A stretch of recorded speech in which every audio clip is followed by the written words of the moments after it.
Assalamualaikum warahmatullahi wabarakatuh.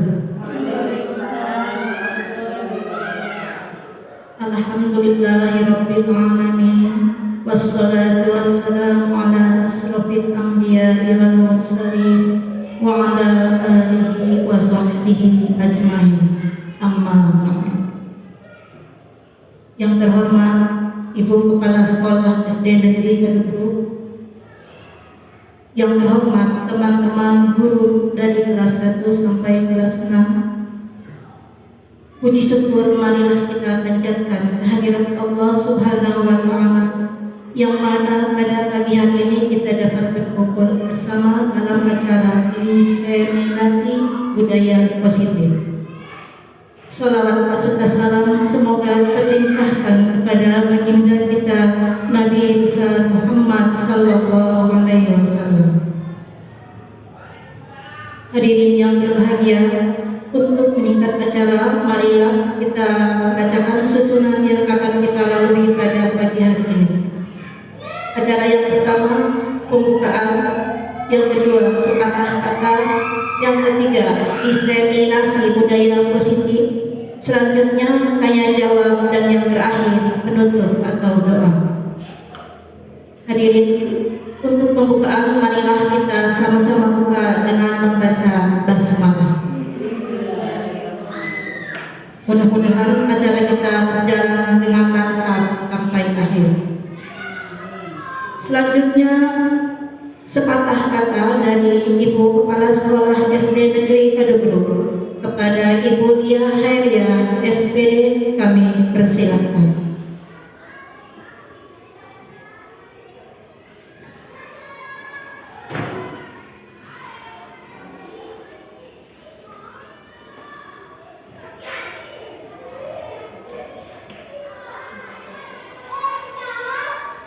Baik, terima kasih atas waktu dan kesempatan. Assalamualaikum warahmatullahi wabarakatuh.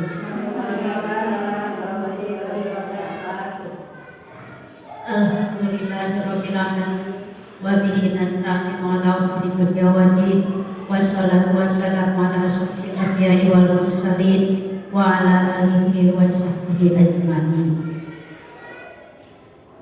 Pertama-tama kita panjatkan puji syukur kehadirat Allah Subhanahu wa Ta'ala, yang mana pada hari ini kita di tempat yang insya Allah penuh berkah ini bisa berkumpul bersilaturahmi dalam keadaan sehat walafiat, dalam keadaan masih merasakan nikmat iman dan Islam.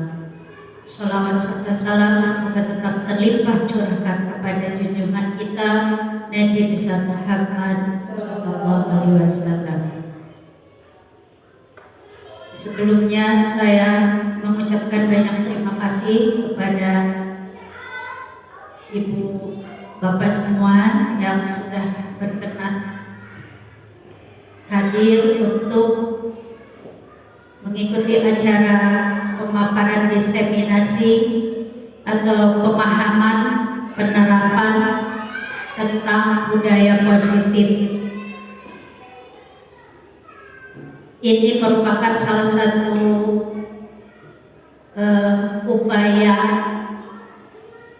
kita bersama bagaimana kita harus melaksanakan pendidikan di sekolah kita sesuai dengan arahan dari Kementerian Pendidikan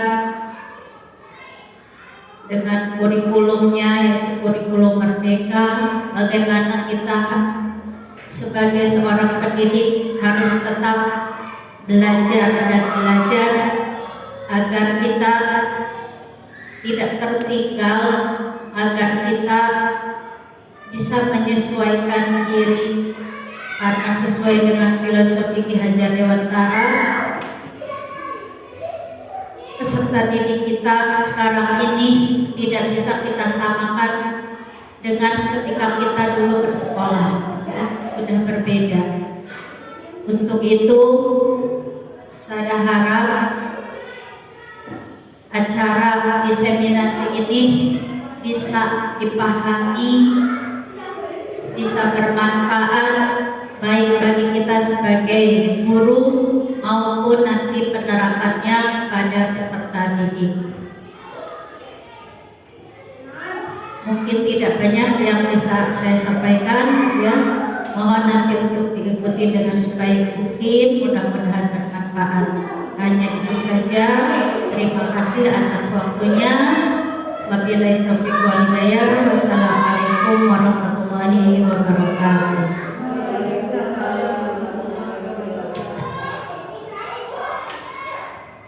Hadirin yang berbahagia, acara selanjutnya pemaparan materi diseminasi budaya positif yang akan disampaikan oleh Ibu Ria Hadiah SPD.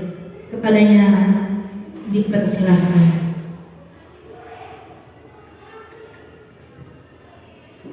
Baik, terima kasih. Kita mulai saja ya, Ibu. Di sini ini merupakan materi di dalam modul yang saya pelajari dari guru penggerak. Kita sudah sampai di modul 1.4, di mana di sini materinya tentang budaya positif. Nah, salah satu tugas aksi nyata saya yaitu melakukan diseminasi.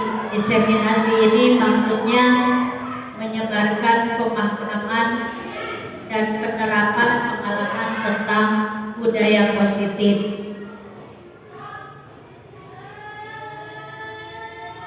Di sini saya paparkan konsep inti budaya positif. Nah, di dalam budaya positif ini apa saja sih yang berkaitan atau yang harus kita pelajari? Yang pertama itu tentang perubahan paradigma belajar. Yang kedua, disiplin positif. Kemudian ada nilai-nilai kebajikan yang bersifat universal. Kemudian kebutuhan dasar manusia, motivasi perilaku manusia, posisi kontrol guru, keyakinan kelas, dan segitiga restitusi. Jadi untuk budaya positif ini banyak sekali itu yang harus kita pahami. Nah, kemudian tadi yang pertama ada tentang pembelajaran dengan paradigma baru. Dan di kurikulum Merdeka, pembelajaran dengan paradigma baru ini pembelajaran yang dirancang berdasarkan prinsip pembelajaran berdiferensiasi. Mungkin Bapak Ibu sudah pernah mendengar ya, berdiferensiasi, sehingga para peserta didik belajar sesuai kebutuhannya berdasarkan tahap perkembangan sesuai teori psikologi modern untuk akhirnya yaitu mewujudkan pelajar yang sesuai dengan profil pelajar Pancasila. Jadi muaranya ke sana gitu ya. Peserta didik kita diharapkan menjadi anak yang sesuai dengan profil pelajar Pancasila. Adapun apa saja itu, Bapak Ibu juga mungkin sudah tahu gitu ya, sudah memahami yang masuk ke dalam profil pelajar Pancasila itu diantaranya yaitu bahwa anak kita, ya, peserta didik kita harus menjadi anak yang beriman, bertakwa kepada Tuhan Yang Maha Esa, dan berakhlak mulia. Lalu anak yang berkebinekaan global, mandiri, bernalar kritis, kreatif, dan bergotong royong. Jadi itu yang diharapkan gitu ya, peserta didik kita sesuai dengan profil pelajar Pancasila itu mencakup 5 tadi: beriman, bertakwa ya pada Tuhan Yang Maha Esa, berakhlak mulia, mandiri, bernalar kritis, kreatif, bergotong royong, dan berkebinekaan global. Lalu di dalam penerapan budaya positif juga ada tentang teori kontrol guru. Nah, selama ini kita masih menerapkan bahwa guru itu mengontrol murid. Guru berhak mengontrol murid, bahkan mungkin lebih gitu ya, lebih berkuasa lagi dari mengontrol. Semua penguatan positif, efektif dan bermanfaat, lalu kritik dan membuat rasa bersalah. Orang dewasa berhak memaksa, mungkin selama itu seperti itu gitu ya. Padahal gitu, teori kontrol di sini bukan seperti itu gitu ya. Bukan seperti hal-hal yang dipaparkan tadi. Nah, seperti apa teori kontrol yang seharusnya? Nah, di sini ada mengubah paradigma stimulus respon ke pendekatan teori kontrol. Stimulus respon dengan teori kontrol ada beberapa perbedaan. Di antaranya yang pertama, realitas kebutuhan kita sama, padahal gitu ya. Kalau kita pelajari realitas atau kenyataan kebutuhan kita itu berbeda. Lalu semua orang melihatnya sama, padahal setiap orang memiliki gambaran yang berbeda. Misal antara Bu Akila dengan Bu Meti gitu ya, mungkin melihat gambaran tentang anak itu berbeda. Kemudian kita mengubah orang agar berpandangan sama dengan kita. Seharusnya kita berusaha memahami pandangan orang lain gitu ya tentang dunia ini. Jadi ya perbedaan itu memang biasa dan anugerah gitu. Kita tidak bisa memaksakan harus menyamakan pandangan orang lain, harus sama pandangannya dengan kita. Lalu perilaku buruk dilihat sebagai suatu kesalahan. Nah, dalam teori kontrol nanti yang akan kita pelajari selanjutnya, semua perilaku itu sebetulnya kalau dipahami, dipelajari memiliki tujuan gitu ya. Sekalipun mungkin untuk sementara itu kita melihat itu salah gitu ya. Ternyata di balik kesalahan itu orang melakukan itu karena ada tujuan. Nanti kita akan belajar. Orang lain bisa mengontrol saya gitu ya. Sebetulnya tidak, hanya Anda yang bisa mengontrol diri Anda sendiri, begitupun dengan orang lain. Lalu saya bisa mengontrol orang lain. Anda tidak bisa mengontrol orang lain, itu yang betul. Pemaksaan ada pada saat rujukan gagal, kolaborasi dan konsensus menciptakan pilihan-pilihan baru, itu yang seharusnya dilakukan. Model berpikirnya menang kalah, artinya model berpikirnya ya menang-menang gitu ya. Itu stimulus respon vs teori kontrol gitu. Apa yang terjadi dan apa yang seharusnya kita lakukan. Nah, berikutnya kaitan dengan budaya positif ada juga tentang disiplin positif. Disiplin positif di sini maksudnya belajar ya. Disiplin positif itu belajar. Kemudian disiplin mengacu pada disiplin diri gitu ya. Disiplin positif ini memiliki tanggung jawab terhadap apa yang dilakukannya berdasarkan nilai yang diyakini. Nah, disiplin positif merupakan salah satu cara penerapan disiplin yang bertujuan untuk menumbuhkan kesadaran serta memberdayakan peserta didik tanpa imbalan, baik itu penghargaan atau reward, ancaman atau hukuman. Jadi memang melakukan itu karena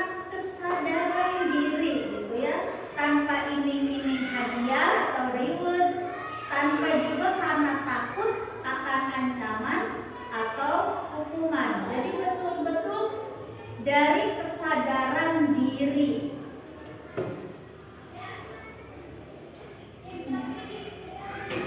Kemudian kaitan dengan kita sebagai pendidik, gitu ya.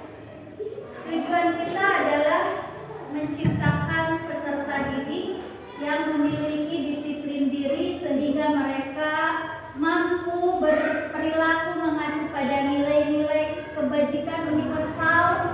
Kebajikan universal itu tanpa melihat suku, agama, ras, gitu ya, budaya.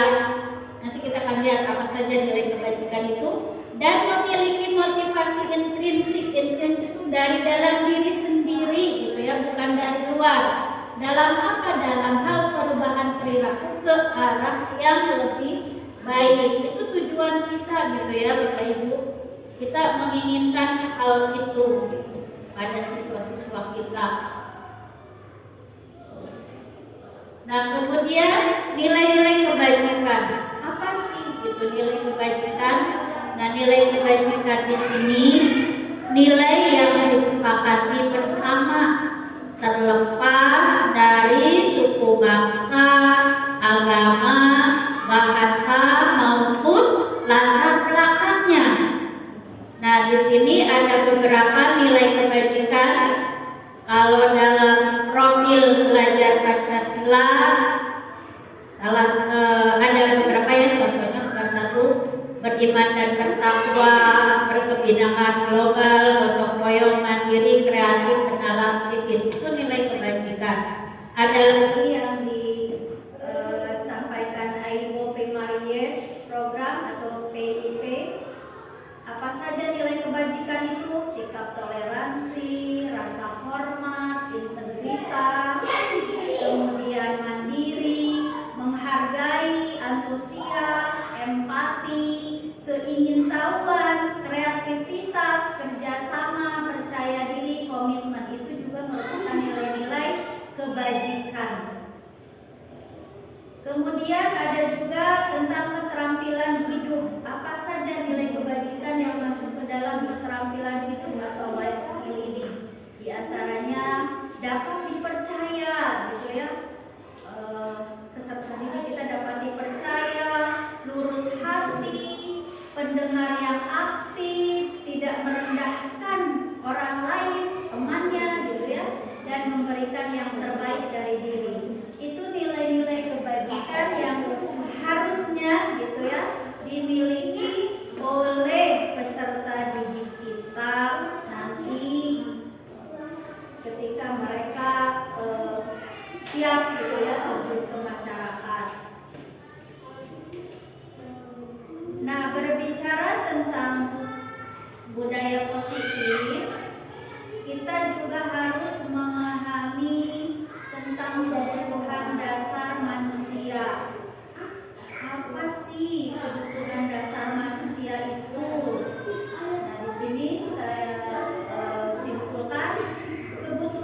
kebebasan mandiri, memiliki pilihan, mencoba hal baru, mengendalikan arah dirinya. Anak itu mungkin selama di rumahnya dia kurang mendapatkan kebebasan gitu, sehingga efeknya di sekolah dia melakukan itu gitu ya. Dan itu harus kita pahami juga. Dan yang terakhir, kesenangan, bermain, humor, antusiasme, tertawa. Mungkin selama di rumah peserta didik kita kurang merasakan kesenangan, kemudian di sekolah mencari hal itu. Nah, itu juga harus kita pahami gitu ya. Jangan sampai kita langsung menyatakan itu adalah salah gitu ya, itu tidak boleh, atau malah kita menghukum gitu. Nah, itu dipelajari di sini gitu ya. Kemudian kenapa sih manusia itu melakukan hal-hal seperti tadi gitu ya? Nah, ada motivasi di sini dikategorikan ada ekstrinsik dan ada intrinsik. Kalau ekstrinsik itu biasanya dilakukan oleh manusia, oleh kita atau oleh peserta didik. Motivasinya dari luar, mungkin tidak mau kena hukuman gitu ya, tidak mau dihukum, menghindari ketidaknyamanan, tidak mau ditegur atau dimarahi oleh guru atau orang lain, ataupun untuk mendapatkan penghargaan gitu, hadiah gitu ya. Karena melakukan satu hal itu, saya ingin hadiah gitu ya, saya ingin penghargaan. Itu ekstrinsik dari luar. Sementara ada juga motivasi perilaku atau sesuatu yang dilakukan itu karena dari dalam diri. Nah, yang intrinsik ini biasanya karena orang tersebut sadar menghargai diri sendiri ya, dengan tentunya nilai-nilai yang mereka percaya, sehingga mereka menjadi orang yang mereka inginkan, yang sesuai gitu ya, yang positif lah, tapi dari diri sendiri, bukan karena ingin dihargai dengan memberi mendapatkan imbalan gitu, ataupun bukan karena mereka takut dihukum. Mereka melakukan hal-hal positif karena memang sadar dengan dirinya sendiri gitu ya. Sadar itu adalah perilaku yang baik yang harus dilakukan. Itulah yang dari diri sendiri atau intrinsik.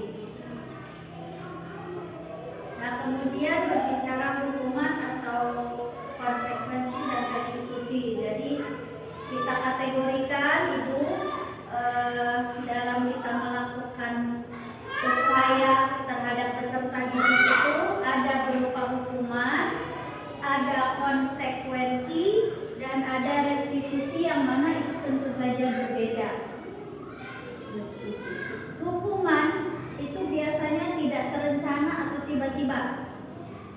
Jadi kita melakukan hukuman biasanya tidak direncanakan ya. Misal kita menemukan peserta didik yang melakukan hal-hal yang mungkin kita kategorikan itu adalah hal negatif. Nah, tiba-tiba saja kemudian kita memberikan sesuatu hukuman gitu, itu kan tanpa rencana gitu ya, tanpa direncanakan. Lalu murid tidak tahu apa yang akan terjadi kalau hukuman itu misal datang terlambat ke sekolah, kita kemudian memberikan sanksi atau hukuman. Murid awalnya juga tidak tahu gitu, saya akan diberi hukuman seperti apa. Murid ataupun orang lain tidak dilibatkan. Biasanya dalam hukuman itu sepihak. Kalau dari guru ya guru saja gitu ya yang memberikan itu. Lalu bersifat satu orang tadi sepihak.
tidaknya, ya, itu konsekuensi.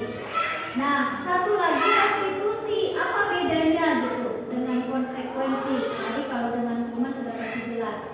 Nah, di restitusi proses menciptakan kondisi bagi murid yang melakukan tindakan, kita bisa bilang mungkin tidak sesuai dengan keyakinan kelas itu, diperbaiki gitu kesalahannya, bukan dengan cara dihukum atau dengan konsekuensi tertentu, tapi diarahkan bagaimana supaya orang tersebut atau peserta didik tersebut sadar akan apa yang dilakukannya itu tidak sesuai.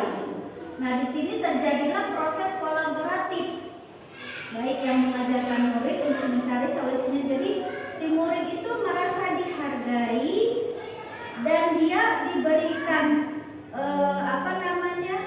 pendapat bagaimana cara dia memperbaiki yang tidak sesuai itu. Di situ bedanya konsekuensi dengan restitusi. Jadi peranan guru, kalau di konsekuensi peranan guru memonitor, memantau gitu ya, tapi kalau di restitusi guru dengan murid sama-sama mencari solusi, sehingga di sini murid lebih merasa dihargai gitu ya, bagaimana dia bisa menyadari apa tindakan atau yang dilakukan ketika tidak sesuai dengan keyakinan ataupun nilai kebajikan yang sudah disepakati. Itu bedanya hukuman, konsekuensi dan restitusi. Nah, lalu di sini guru bisa melakukan 5 posisi kontrol. Ada sebagai penghukum, ada pembuat merasa bersalah, ada sebagai teman, ada pemantau, dan ada manajer. Nah, yang mana nih yang harusnya dilakukan oleh kita? Di sini ada video yang bisa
teman-teman ya.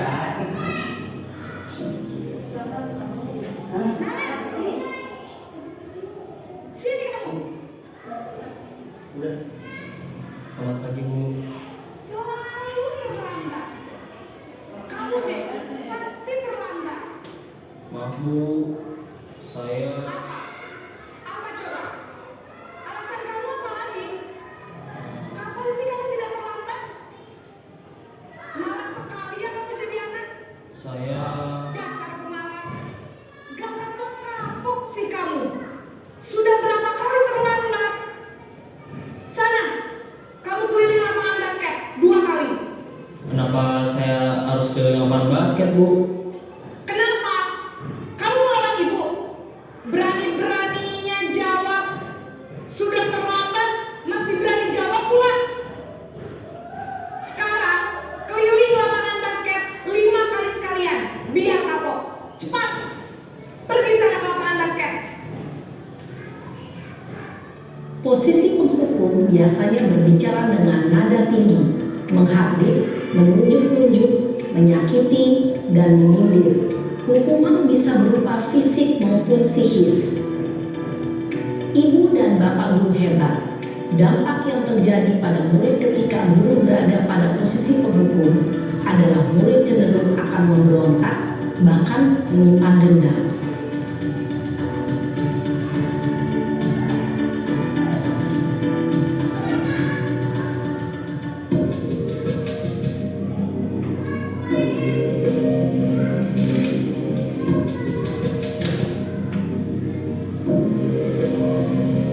Naren,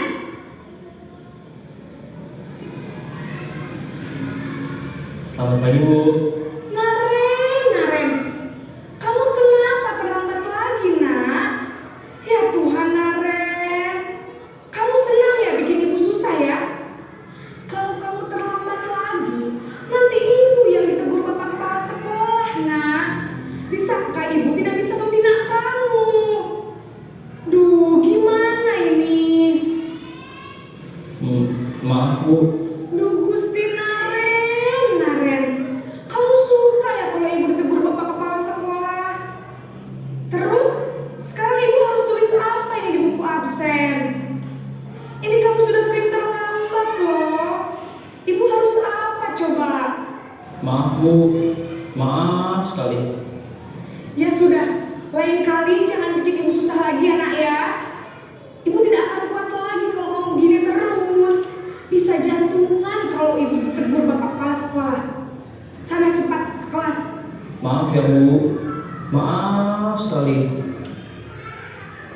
Kita bisa posisikan di depan. Posisi pembuat rasa bersalah berbicara dengan nada tenang, cenderung lembut, namun kata-kata yang diutarakan membuat murid merasa menjadi orang yang gagal, memandang buruk dirinya sendiri, merasa tidak berharga, dan tidak sanggup membahagiakan orang lain.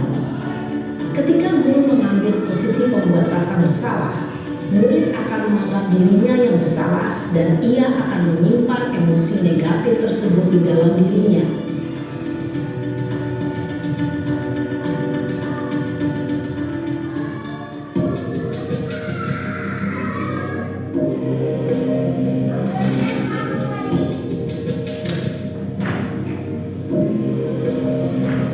Naren,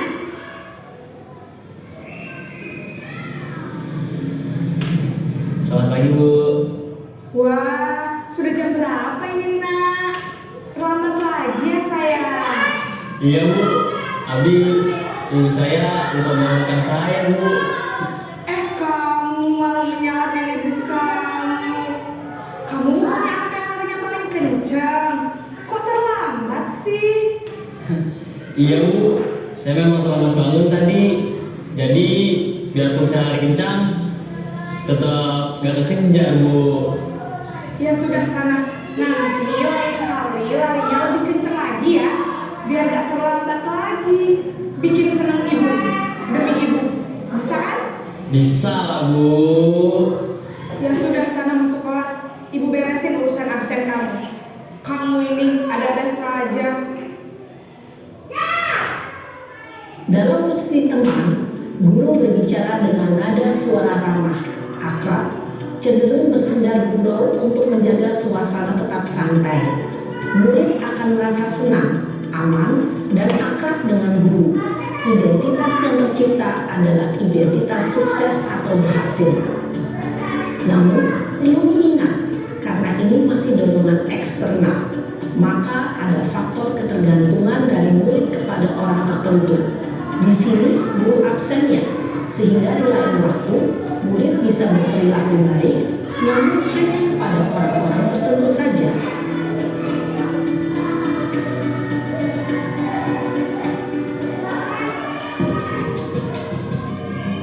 Siapa yang kenalan?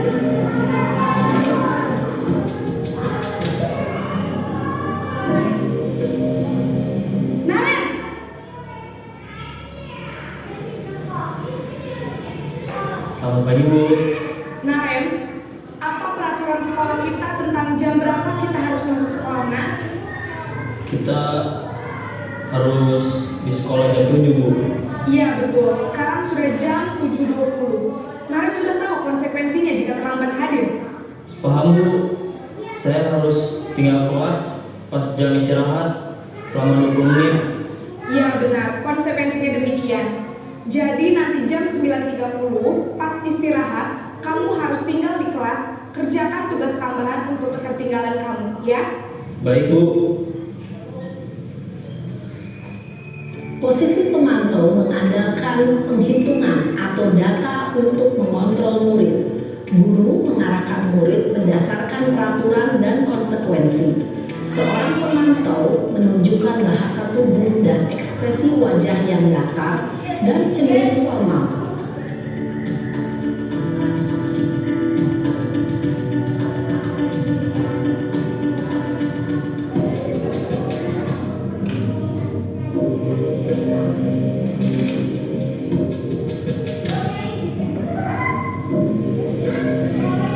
Naren!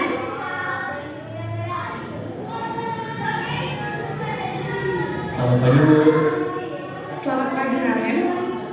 Maaf Bu, saya terlambat. Iya, sekolah masuknya jam 7, sekarang sudah jam 7.20. Jadi sekarang bagaimana ini Naren?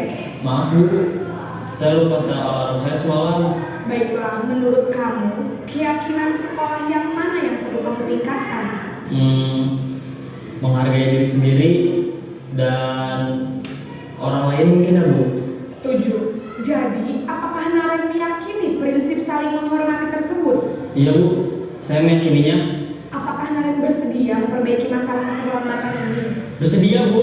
Bagaimana kamu akan perbaiki masalah keterlambatan ini? Saya akan coba untuk tidak lupa menyetel alarm saya Bu. Baik, kalau Naren lupa menyetel alarm di rumah, ada orang yang kira-kira bisa bantu mengingatkan tidak? Ada Bu, kakak saya, Kak Emma. Ada lagi selain Kak Emma? Selain Kak Emma, ada ibu saya. Baik, jadi yang mengingatkan Naren adalah Kak Emma dan ibu kamu ya? Kira-kira akan mulai setel alarm kapan nih Naren? Setelah pulang sekolah, akan segera saya lakukan. Baik, jadi Naren akan setel alarm untuk bangun besok pagi dan akan diingatkan oleh kakak dan ibunda Naren ya. Ada lagi yang mungkin perlu dilakukan Naren agar tidak terlambat bangun lagi? Tidak ada Bu. Baik Naren, terima kasih untuk kerjasama kamu. Sekarang kamu perlu kembali ke kelas untuk belajar. Baik Bu, terima kasih. Posisi manajer adalah posisi kontrol yang disarankan untuk membimbing murid memiliki sikap disiplin yang positif, yaitu murid yang mandiri, bertanggung jawab, dan dapat memecahkan masalah.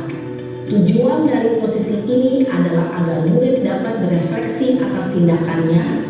Guru akan dengan tulus memberikan pertanyaan-pertanyaan bermakna, sehingga membuat murid dapat belajar dari kesalahannya dan mencari sebuah solusi untuk menyelesaikannya. Ibu dan Bapak guru hebat, setelah mengamati adegan kelima posisi kontrol tadi, kira-kira posisi mana yang paling ideal? Posisi mana yang dapat menunjang motivasi intrinsik murid? Ya, tentu posisi manajer. Posisi ini memang posisi ideal yang ingin dituju setiap pendidik. Pada posisi inilah, guru dapat menerapkan disiplin positif yang berpihak pada murid, yang memerdekakan murid. Perjalanan seorang pendidik tentunya tidak mudah untuk sampai pada posisi seorang manajer. Namun, tujuan kita pasti, yaitu menciptakan murid-murid yang mandiri, merdeka, dan bertanggung jawab. Semoga penggambaran 5 posisi kontrol yang telah diperlihatkan ini dapat menjadi ajang refleksi bagi kita semua, agar dapat terus mengasah dan menerapkan disiplin positif yang memerdekakan murid. Mari terus berlatih dan bersemangat. Selamat menerapkan. Itu tadi ya, Ada 5 posisi kontrol guru. bagaimana seorang Naren main peran di situ ya dengan gurunya, dari mulai sebagai penghukum, membuat merasa bersalah, teman, pemantau, sampai manajer. Nah, mungkin kita bisa sama-sama refleksi diri kita selama ini yang kita lakukan ya, terhadap peserta didik kita, terhadap anak-anak kita di sekolah. Kira-kira Bapak Ibu pernah melakukan posisi kontrol apa? Wadil mungkin sebagai pembuka, membuat merasa bersalah, teman, pemantau, atau manajer? Yang pernah mungkin kita merefleksi diri saja gitu ya, tidak bermaksud mencari kesalahan atau apa. Selama ini yang kita lakukan gitu ya, dari 5 posisi kontrol ini, apakah kita sudah menjadi penghukum, membuat merasa bersalah, teman, pemantau, atau manajer? Timbang ke temannya.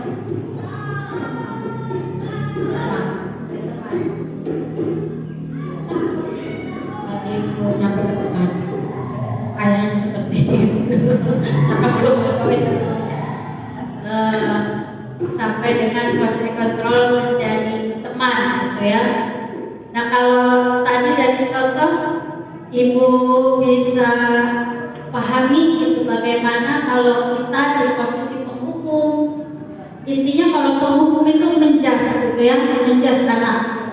Tadi itu kalau diperagakan di Naren langsung disuruh keliling lapangan gitu ya, karena terlambat datang, atau mungkin karena kesalahan lain bisa jadi. Kita langsung tuliskan misalnya di buku, saya tidak akan mengulangi apa gitu ya, pernah mungkin ya. Nah, kalau membuat merasa bersalah ini tidak terlalu seperti penghukum, cuma di sini juga masih ada kata-kata yang menyebabkan anak itu merasa gagal ya, merasa bersalah tadi. Kenapa sampai seperti itu? Ibu kan jadi sedih, jadi anak itu merasa gagal juga gitu ya, itu efeknya atau akibatnya. Kalau teman ya mungkin sambil dielus, diberikan kata-kata penguatan. Hanya di sini untuk teman itu kekurangannya, jadi motivasi diri peserta didik kita, anak kita itu masih tergantung dari kita, ekstrinsi gitu, dari luar, belum sadar akan apa yang dilakukannya gitu ya. Jadi masih tergantung dengan orang lain gitu, dari luar. Kalau pemantau tadi sudah mulai menanyakan tentang keyakinan kelas atau kesepakatan kelas yang dibuat, kemudian konsekuensi ketika keyakinan itu tidak dilaksanakan, itu pemantau. Jadi masih ada konsekuensi atau hukuman, tapi berdasarkan kesepakatan gitu ya, untuk dilaksanakan sesuai kesepakatan kelas pemantau. Nah, kalau di level manajer ini posisi kontrol yang memang diharapkan dilakukan oleh kita sebagai guru atau pendidik, di mana di sini peran seorang pendidik atau guru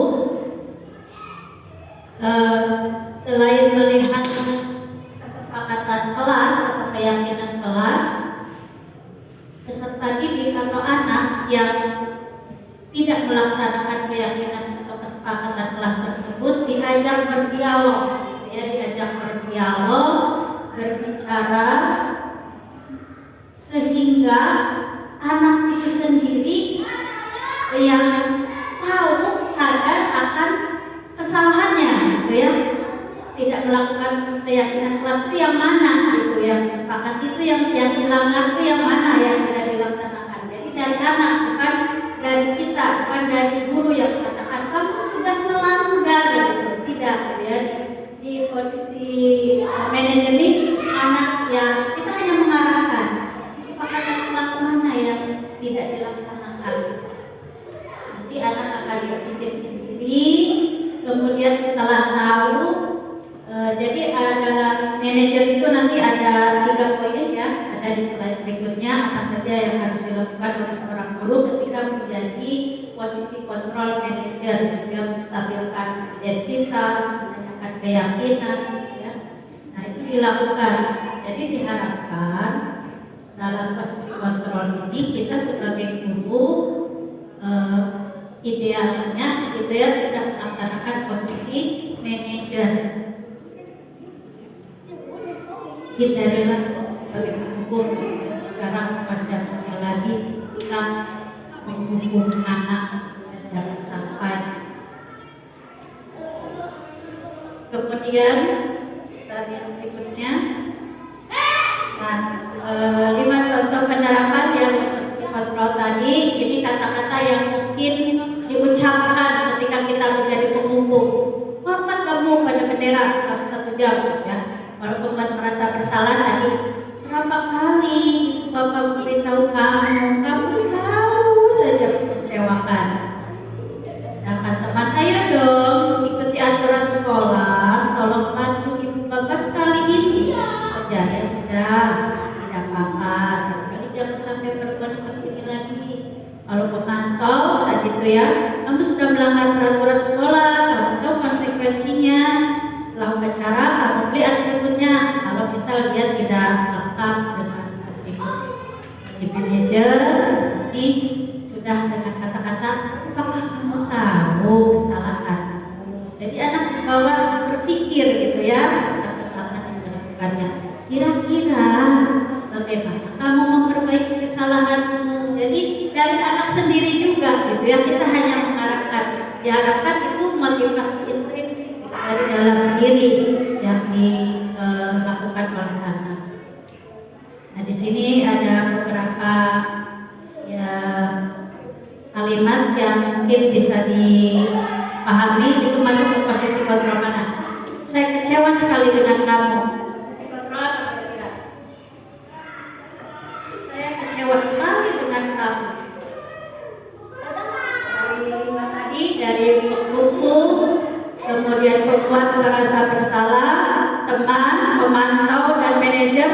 Kalau keluar kata-kata saya kecewa sekali dengan kamu, itu masuk ke mana? Membuat merasa bersalah. Kamu tidak pernah benar melakukannya. Kira-kira masuk ke mana? Kamu tidak pernah benar melakukannya.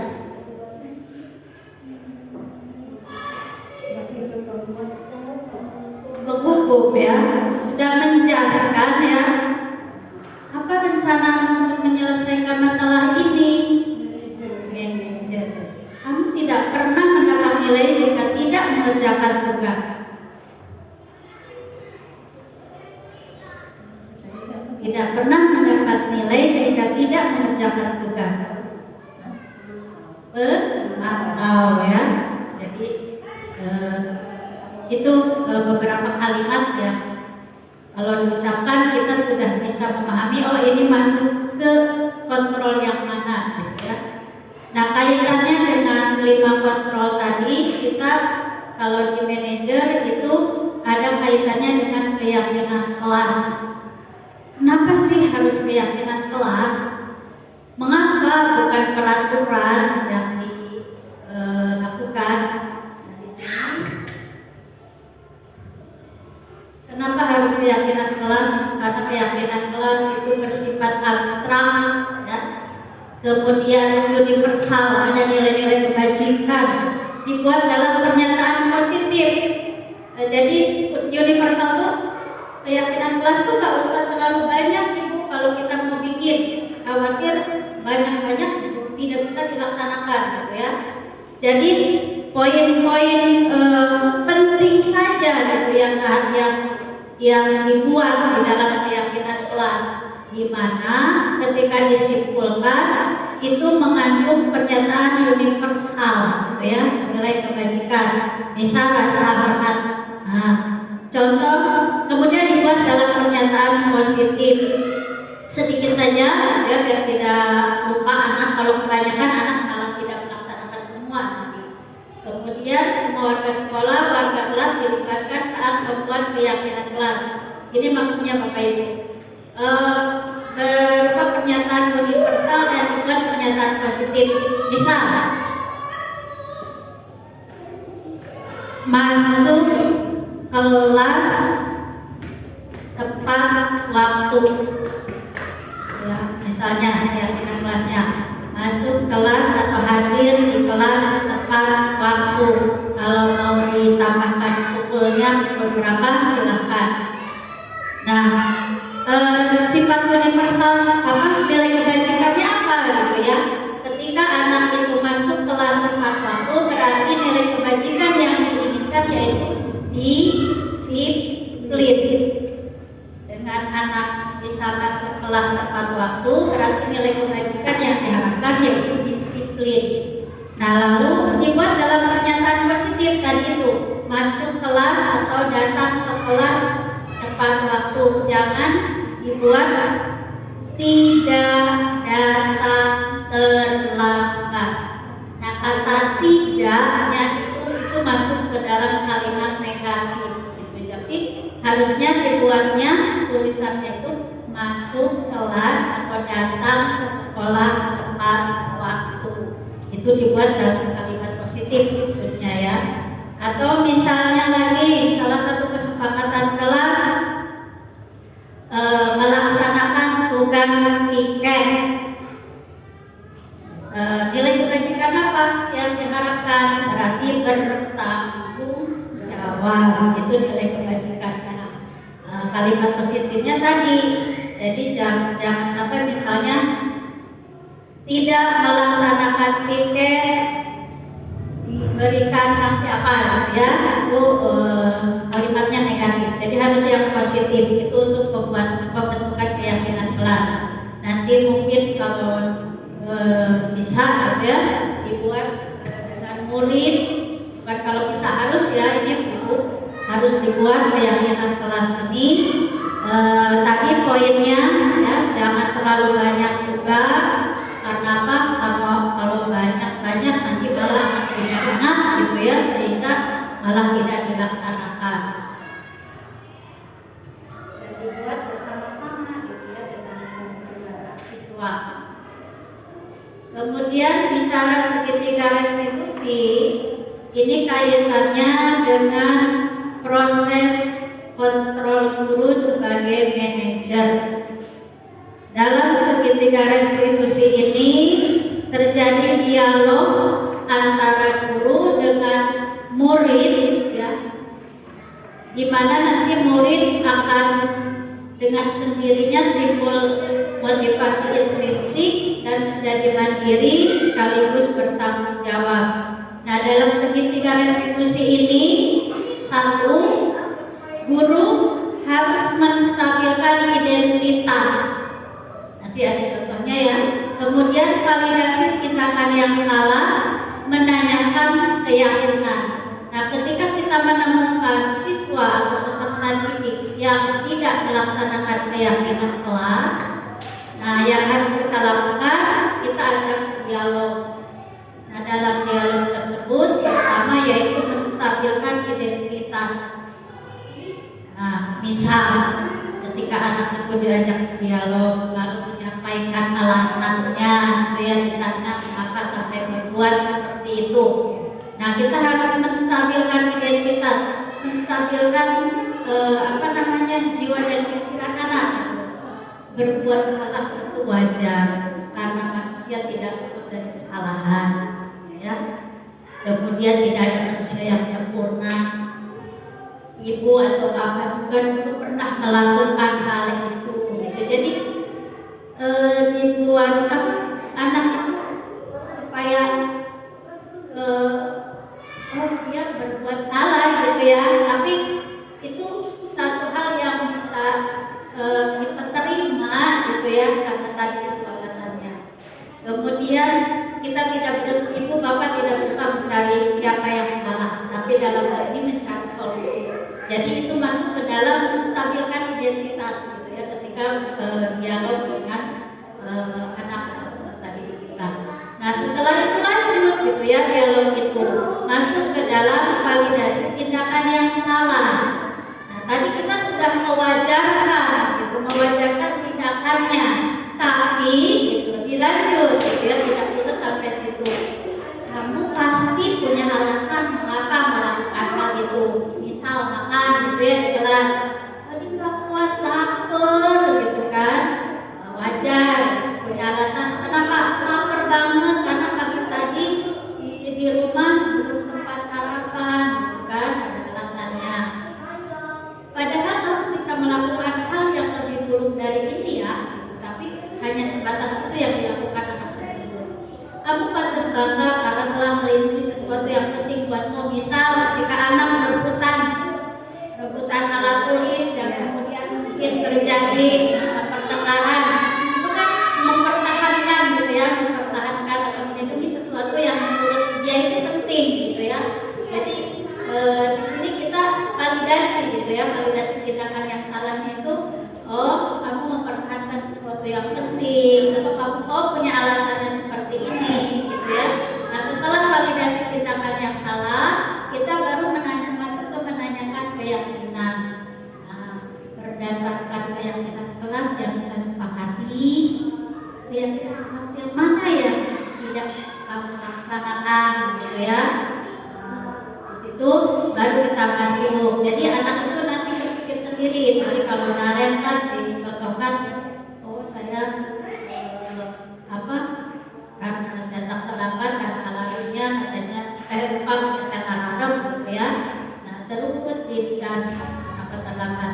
Nah di sini kita masuk tetap gitu, hal tersebut tidak sesuai dengan keyakinan kelas gitu ya, dan itu tidak boleh dilakukan kembali, tapi diajak anak itu yang berpikir apa kesalahannya dan apa yang harus dia lakukan untuk memperbaiki kesalahannya tersebut gitu. Jadi anak sendiri yang berpikir. Jadi diharapkan dari situ oh iya ya saya harus begini. Jadi motivasinya itu motivasi dari diri sendiri gitu ya, motivasi intrinsik gitu. Yang kedua gimana? Diharapkan kalau motivasinya dari dalam diri, hal itu tidak akan dilakukan lagi ya, karena kesadaran diri sendiri gitu. Apapun itu, mungkin berantem dengan temannya gitu ya, itu juga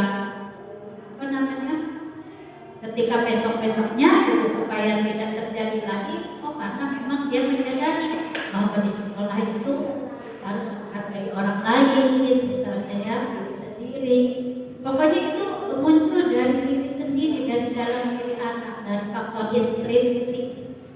Seperti contoh kemarin saya juga sudah membuat satu video segitiga restitusi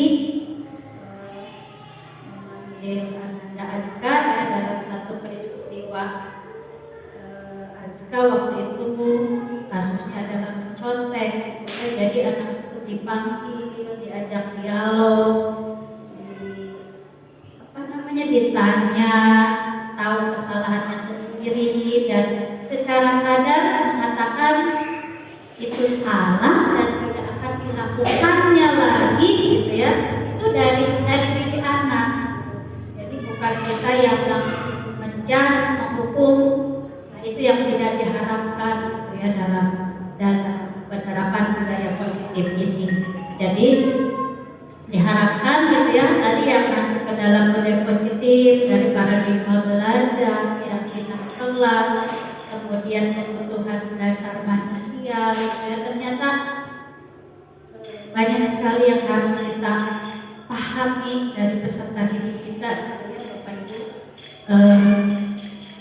Kalau selama ini mungkin kita masih memposisikan kita kalau dalam kontrol guru tadi masih dengan penghukum, mudah-mudahan ke depannya ibu bapak tidak lagi gitu ya memposisikan diri sebagai penghukum ya, minimal mungkin sebagai pemantau dengan melihat keyakinan kelas yang sudah disepakati, lebih baik lagi kita belajar mencoba dengan posisi manajer dengan melakukan segitiga restitusi. Jadi ketika Bapak Ibu menemukan anak yang tidak melaksanakan keyakinan kelas, ajaklah dialog, ajaklah bicara anak tersebut dari hati ke hati, sampai kemudian anak tersebut yang menyadari sendiri akan kesalahannya dan kemudian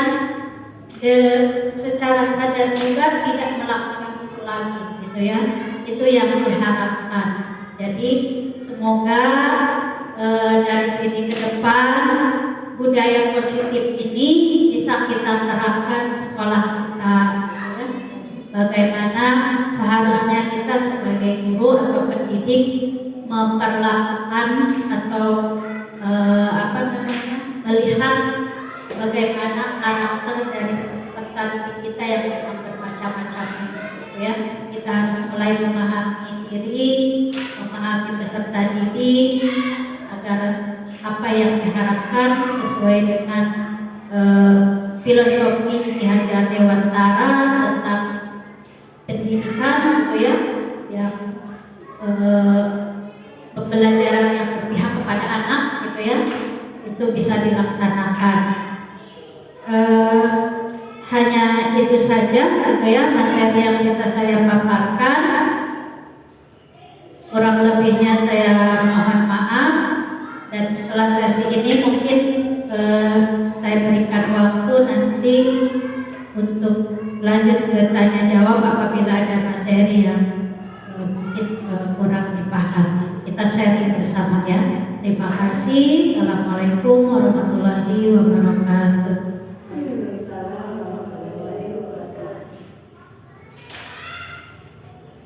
Hadirin yang berbahagia, setelah kita mendengarkan materi penyebaran pemahaman budaya positif, maka sekarang dilanjutkan dengan acara diskusi atau tanya jawab. Kepada Bapak Ibu Guru dipersilahkan, kami beri waktu untuk bertanya. Silakan.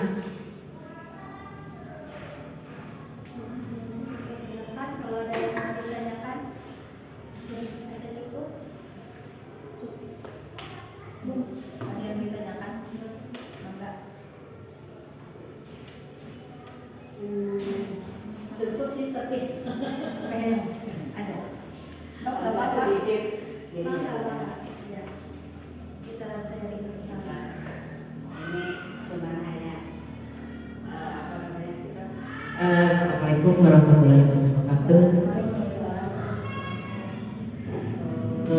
Sebenarnya semua yang dipaparkan oleh Ibu sebenarnya kegiatan kita sehari-hari, ya Bu, ya. Cuma kita guru zaman dulu sama guru CGP yang sekarang berbeda redaksi, mungkin judulnya kayak contoh seperti yang tadi 5 kontrol guru, ya Bu, ya. Semuanya itu mungkin khusus untuk bagi saya, dari semua mulai dari hukum, teman atau manajer atau dari 5 poin yang tadi Ibu paparkan.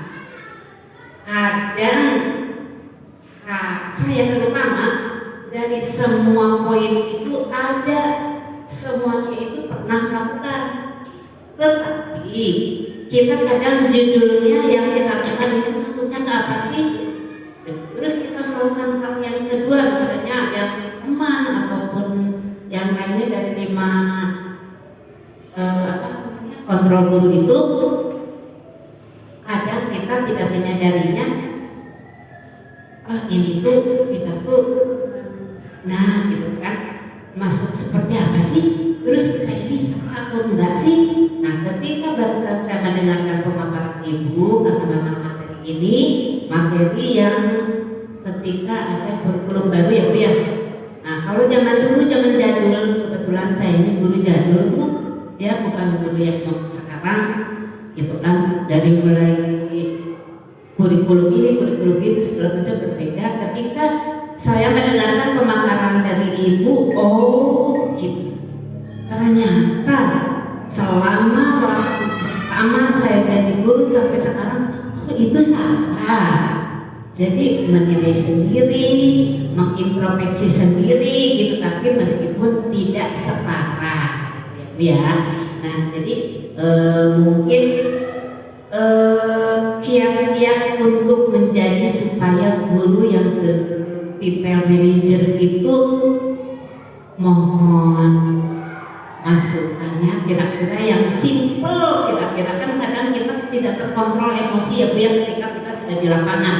Ketika kita di program, oh kita itu harus begini, tapi kadang kita terpancing emosi. Jadi biasanya gitu kan untuk kami nih, tapi nggak tahu kalau guru yang lain, kadang suka lupa diri di situ. Jadi mohon untuk kasih sedikit lah untuk supaya menjadi guru manajer ini apa sih kiat yang cuma simpel aja gitu, biar kita tuh ketika ibu memaparkan ngasih masukannya sedikit tapi bermanfaat buat kami, itu sungguh terima kasih dan luar biasa. Hanya itu, terima kasih. Wassalamualaikum warahmatullahi wabarakatuh. Ada lagi Bu?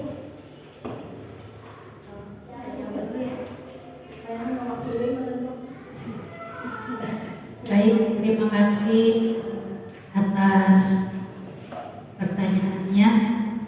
Dan di sini kita sama-sama sharing ya Ibu Bapak, karena tadi sebagai senior saya gitu ya, yang sudah merasakan banyak macam kurikulum yang diterapkan oleh Kementerian Pendidikan kita, pastinya lebih banyak ilmu lagi yang sudah Ibu miliki gitu ya.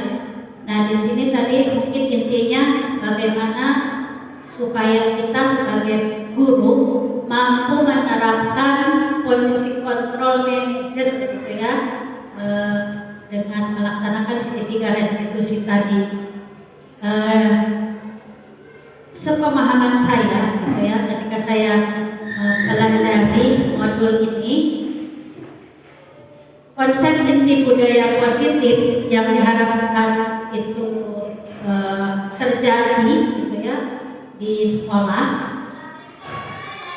Ketika kita ingin menjadi posisi kontrol guru manajer, tadi itu Bu, kita harus memahami yang pertama, perubahan paradigma belajar. Anak kita, anak peserta didik kita saat ini tidak bisa kita samakan dengan ketika kita bersekolah dulu, atau ketika kita dulu pertama kali mengajar, mungkinnya dengan kurikulum yang berbeda. Kalau menurut Ki Hajar Dewantara, jadi kita harus mendidik anak sesuai zamannya, katanya gitu ya. Zamannya juga udah berbeda ya, itu tantangannya juga sudah berbeda gitu ya. Peserta didik kita dulu, atau kita untuk sekolah gitu ya, beda dengan tantangan anak zaman sekarang. Nah, jadi perubahan paradigma belajar itu juga harus kita pahami gitu. Teori-teori belajar yang sekarang atau filosofi Ki Hajar Dewantara yang sekarang sedang digaungkan lagi, bagaimana ternyata pemahaman beliau itu gitu, sesuai dengan situasi pendidikan kita di Indonesia sekalipun saat ini. Jadi kita harus belajar tentang perubahan paradigma belajar, bagaimana kita harus berpihak tentang pembelajaran yang berpihak pada murid gitu ya. Guru itu hanya fasilitator. Jadi dikatakan dalam filosofi Ki Hajar Dewantara, kita sebagai seorang guru atau pendidik tidak bisa merubah laku anak. Kita hanya menebalkan. Jadi diibaratkan anak itu, murid kita itu sudah punya garis tangannya, sudah punya garisnya. Dia akan seperti apa, dia akan menjadi apa, dia sudah ada. Tugas kita sebagai guru bukan menorehkan di kertas kosong, tapi kita menebalkan garis yang samar itu, gitu ya. Nah, di sini tentunya kita pun gitu, selain sebagai hanya fasilitator atau hanya sebagai mengarahkan. Nah, diarahkannya di sini tentunya ke hal yang positif. Bukan berarti ketika anak itu menyimpang kita tidak usah apa-apa gitu ya, kita tidak berbuat apa-apa, bukan berarti seperti itu juga gitu ya. Justru ketika anak itu menyimpang, tugas kita disitulah untuk mencoba meluruskan gitu ya, sesuai, karena kodrat alamnya pasti itu sudah baik, itu sudah terbaik. Kemudian pertama itu perubahan paradigma belajar, lalu disiplin positif tadi gitu ya, hal-hal yang berkaitan dengan disiplin positif. Karena untuk menciptakan budaya positif tentunya tidak lepas dari disiplin positif. Nah, kita juga sebagai pendidik tentunya harus mengarahkan peserta didik kita untuk melakukan hal-hal disiplin positif, baik itu mandiri tadi itu ya, berkebinekaan global, yang beriman dan bertakwa. Itu hal-hal yang harus kita arahkan kepada peserta didik kita. Nilai-nilai kebajikan dan kebutuhan dasar manusia tadi.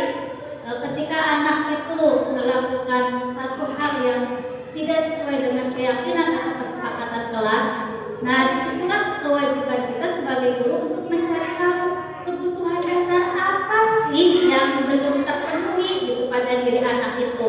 Tadi itu dia makan di kelas, tanya dulu gitu alasannya apa, mungkin karena memang dia saking tidak kuatnya lapar gitu ya, atau kalau memang itu karena mencari perhatian saja biar ditegur, ada juga gitu kan, anak itu gak lapar tapi dia supaya dilihat oleh guru supaya ditegur, justru ingin ditegur. Oh ternyata dia kurang kasih sayang gitu di rumahnya mungkin. Ya kita kan harus memahami gitu ya, jadi kita harus memahami kebutuhan dasar manusia tadi. Oh kebutuhan dasar apa nih yang kita perlu terpenuhi. Kemudian motivasi perilakunya itu apakah dari luar, apakah dari diri sendiri. Biasanya ketika itu yang menyimpang atau tidak sesuai dengan keyakinan kelas itu karena etnisik, karena takut hukuman, atau karena ingin diberi penghargaan. Nah dari situlah gitu ya kita bisa belajar. Memang tidak mudah, sama saya sendiri juga belum tentu mampu untuk langsung ke posisi manajer gitu ya. Saya pernah menjadi penghukum, saya anggap pernah gitu ya.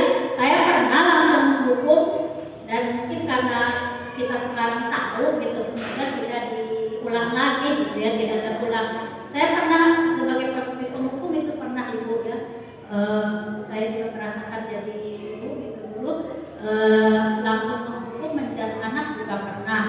Lalu menjadi teman pernah gitu ya, menjadi pembuat merasa bersalah juga pernah. Mungkin manajer ini justru yang belum selalu pernah sih melakukan, tapi belum terlalu sering gitu ya. Nah diharapkan semoga setelah materi ini gitu, setelah kita tahu tentang ilmu ini, kita ada di posisi itu gitu ya, di posisi manajer. Jadi untuk sekarang, untuk bisa di posisi manajer itu yaitu tadi ya, kita harus memahami perubahan paradigma belajar, disiplin positif, nilai kebajikan, kebutuhan dasar manusia. Kemudian kita juga sudah melaksanakan membuat keyakinan kelas gitu ya, untuk meyakinkan anak ketika anak itu melanggar atau melakukan kesalahan, dan kita laksanakan segitiga restitusi ketika menjadi posisi manajer tadi itu, menstabilkan identitas, menanyakan keyakinan gitu ya. Di situ kita laksanakan. Mungkin seperti itu. Ada lagi yang lain? Sudah.